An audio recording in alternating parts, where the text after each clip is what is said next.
Con una ripresa tutta sprint, le ragazze del Verona si impongono per 4-0 sul campo del Valpo Pedemonte, formazione della serie cadetta, ed approdano al turno successivo di Coppa Italia. Il Verona si spinge costantemente in avanti, nonostante le difficoltà dettate dalla gibbosità del terreno di gioco.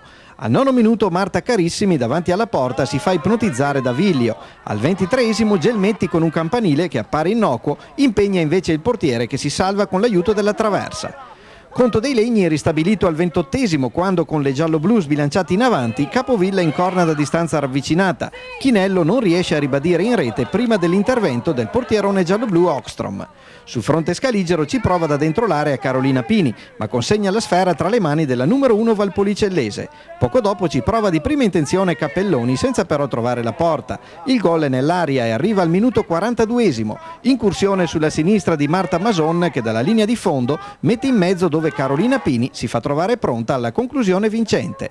Un minuto più tardi il Verona potrebbe subito raddoppiare, ma il diagonale di Michela Ledri coglie il palo interno con sfera che termina tra le braccia del portiere.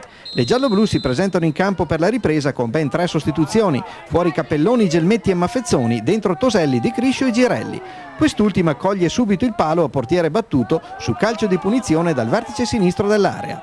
Al quarto d'ora doppio tentativo ravvicinato di Mason, ma prima il portiere e poi un difensore sulla linea respingono in extremis. Sul fronte opposto ci prova senza fortuna Capovilla. Il Verona si mangia un gol già fatto con Mason, che raccoglie il perfetto traversone di Ledri ma spara alto da 2 passi. Il raddoppio scaligero arriva finalmente al 29°, ennesima discesa di Ledri, che entra in area e mette in mezzo per la deviazione vincente di Marta Mason.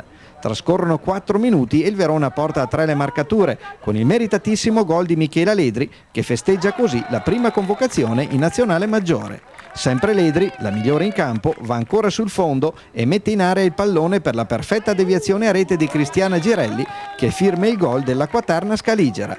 Le ragazze di Longega approdano così ai 16° di finale di Coppa Italia. Domenica l'avversaria di turno all'Olivieri di Via Sogare sarà il Sud Tirol.